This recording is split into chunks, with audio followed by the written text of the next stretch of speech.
All right, solving systems of a word problem. So this is 3.2, part D. Solving systems of the word problem. What's most important about this is the kind of organization of it all. And the organization of it cannot waver. I will expect to see these 4 steps on every single problem that you do.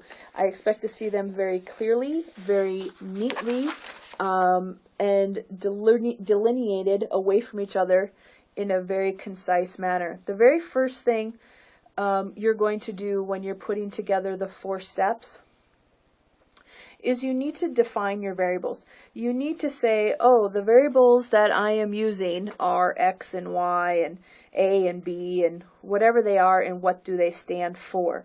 A is for apple, B is for bananas. Whatever the case may be, you have to tell me what the letters are and what they mean. The next thing you're going to do is you're going to set up the actual equations. This is separate from doing the work. Then, after you do all the work, you need to have a completely answered question. So you need to make sure if it's a word problem, which they are, you have word answers and word labels. So on the worksheet that we have and that we're going to be doing, on the very first one that we have, we need to, when reading the question,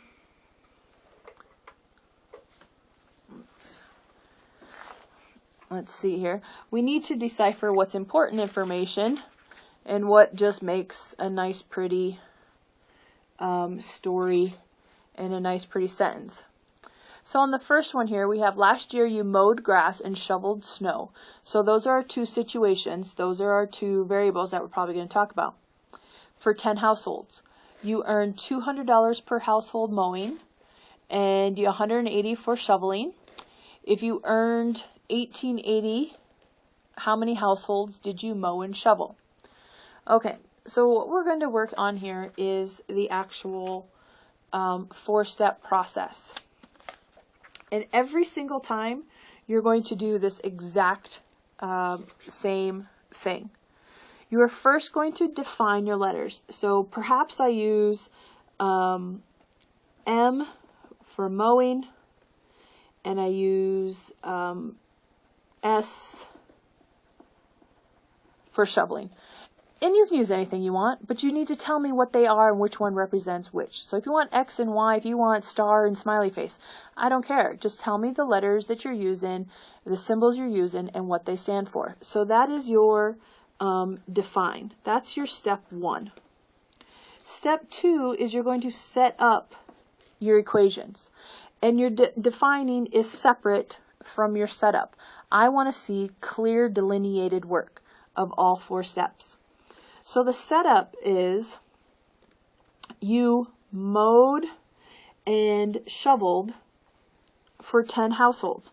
So mowed and shoveled 10 houses. You have 200 for mowing and 180 for shoveling, and you earned $1,880. This is a very common, it's called a count and value problem. You counted the houses you did, and then each of the houses had a value. This is a very, very common system of word problems, count and value. All right, so now we need to do the work. The work is separate from the setup. Do not do the work here. You need to separate it out and do the work in its own column. You can solve this and do substitution. You could multiply and do elimination. It does not matter which one that you do as long as you do one of them.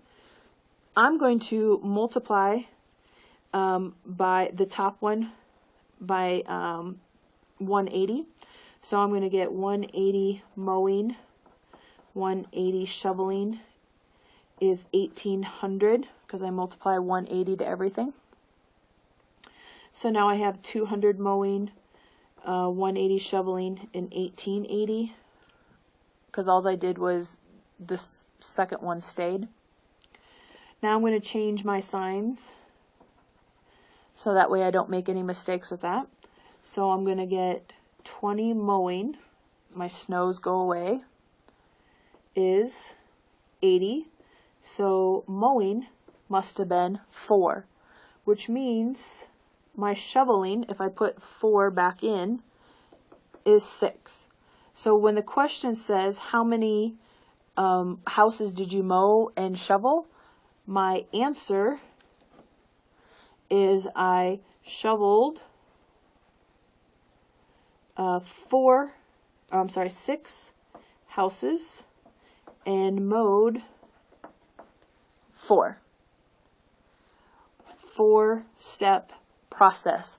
They are separate from each other. They're delineated from each other. They are completely from each other.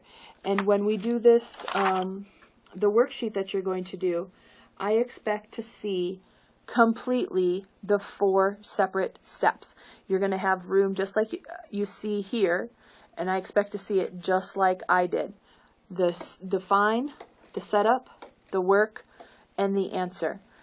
Each one of them are clearly separated, clearly delineated from each other with a final worded answer. And then we'll work on the worksheet in class.